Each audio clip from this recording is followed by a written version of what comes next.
As you have more and more institutions coming into the space, there's obviously the one side of it, which it gets more assets being deployed and the rigor and the trust element. But you're also starting to lose a lot more on the native aspect of what crypto and blockchain was there in the first place. We seem to be going very, very much in one direction now. Like we spun the pendulum so quickly within less than one cycle.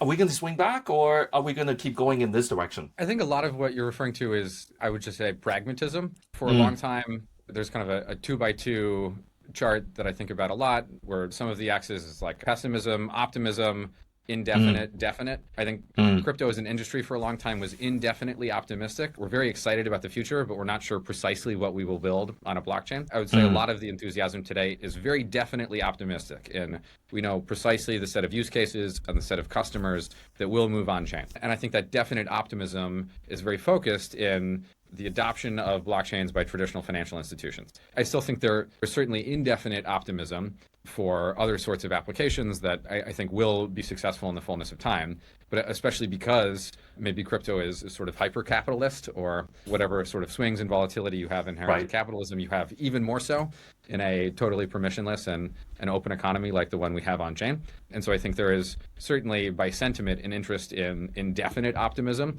And these are use cases that have worked in the past and could certainly be made more efficient with the blockchain. And so those are kind of the most interesting or compelling. I think another cut on this would be crypto is not just a technological revolution. It in many ways was a social or a cultural revolution as well, going all the way back to the Bitcoin white paper being written right after the great financial crisis, in many ways positioning as a hedge against kind of government and inflation to begin with. And I think if you consider any revolution, you need a sort of strong inciting energy to convince people to get out of their seat and participate and have some broad transformation. But at some point, the revolution wins. I think maybe a lot about the American Revolution or the French Revolution, where you get a lot of what you want. And at some point, then you have to govern the country moving forward. You can no longer kind of do infinite revolution. And so I think for crypto as a space, in many ways, I think crypto people, so to speak, have gotten a lot of what they want. Have programmable, permissionless money for the entire world. I think we're kind of figuring out what is the mainstream, pragmatic, long-term set of use cases and kind of adoption path for crypto, which if you became interested in crypto because you liked the revolution culturally, maybe the mainstreaming is less interesting to you. I think a lot of the people that we worked with became interested in crypto for a pragmatic set of reasons, to build products that are loved by customers and deliver real value to an end user. And if you kind of have that mindset and attitude and approach, I don't think we've ever been in a better position.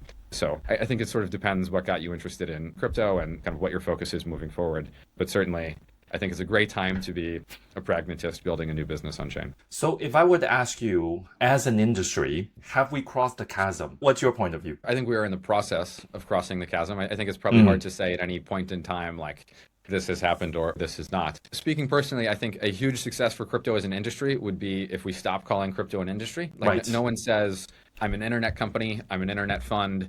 Outside of literal cloud service providers, there are not consumer-facing businesses that would describe themselves as like a cloud food delivery company. It's just a food delivery company. There are not people that would say like, I'm a digital payments e-commerce company. It's just like, I do e-commerce. I think we'll hopefully get to the point as an industry where it's not, I'm a crypto payments company or I'm a crypto exchange company. It's just, I'm a payments company. I'm an exchange company. I'm a lender.